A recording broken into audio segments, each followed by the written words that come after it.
Morning, morning. Thank you all for coming here. Just a few minutes ago, I called Nancy Maystaw for my support and congratulate her on her victory. She's now my representative for the Low Country, and I am rooting for her success as we confront these significant challenges that we're facing right now as a nation. My family, my wife, Amanda, you've been with me every single step of the way, and you believed in me when no one else did, and I want to let you all know that I love you all so much. To my son, Boone,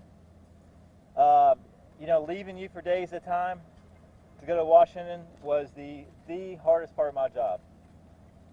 But I left our house every single time knowing that I was creating a better world for you and for the next generation. And I hope that made you proud, and I hope that I continue to do so. And I want to let you know, though, that Dad loves you very much.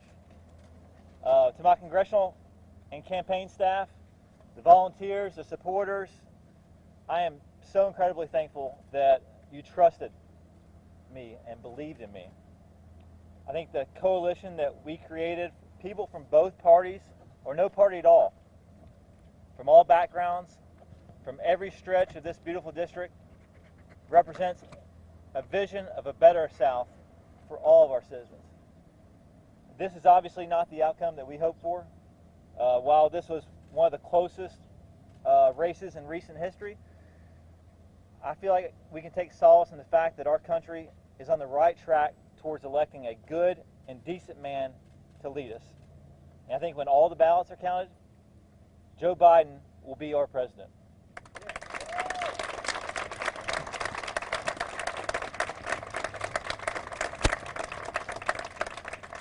And he is the right man to lead us through this pivotal and challenging time.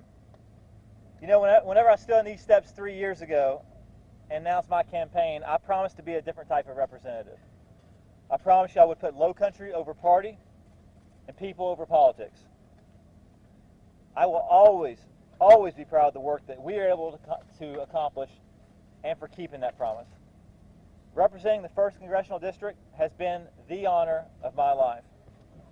And I hope that I've shown you over the last 2 years that I am indeed different from the people in Washington. And the truth of the matter is, our country is still as divided as we've ever been. You know, our politics are completely toxic, and Washington is more gridlocked than any time in recent history. And that's why I ran for Congress in the first place, to end it. And over the last 2 years, I have fought like hell to be the change agent that you elected me to be. And like most in Washington, I don't believe that our political opponents are the enemy.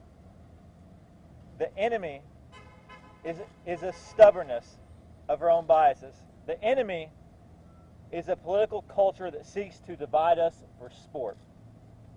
And instead of fighting each other, we should be fighting for each other.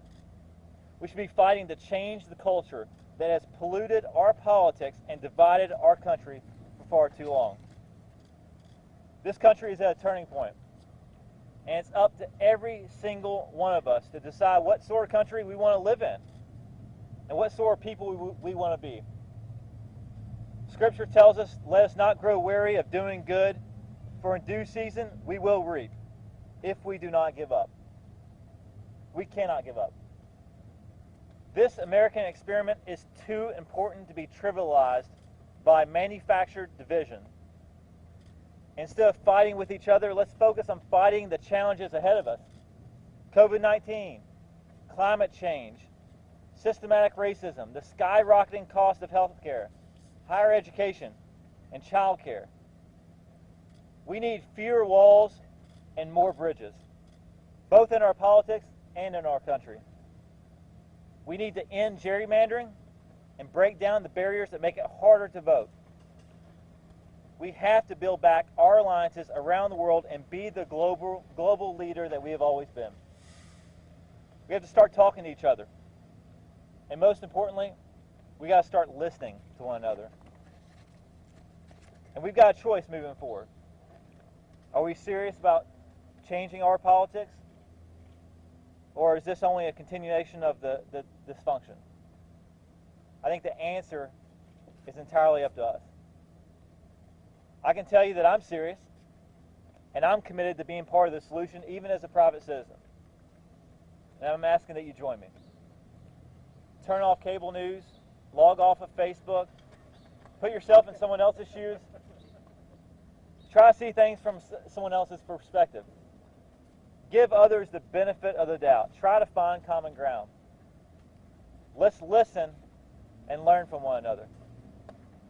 You know, as for me, I've still got 2 months left as a representative for the 1st District. And I intend to serve this district with every fiber of my being until my time is up. So the people of the Low Country, my office is open. We are working, and we will continue to be here for you if you need anything at all. My team will do anything and everything to assist Representative-elect Mace in her transition, and my door is always open to ensure that she has every tool necessary to get things done for the Low Country. You know, after the Constitutional Convention in 1787, Ben Franklin was asked about the future of this country and if they had created a republic or a monarchy. And to which he answered, a republic, if you can keep it. I want to thank each and every one of you for the opportunity to serve you. Our work is not done. God bless the Low Country of South Carolina, and may God continue to bless these United States. Thank you all so much for coming. Appreciate it.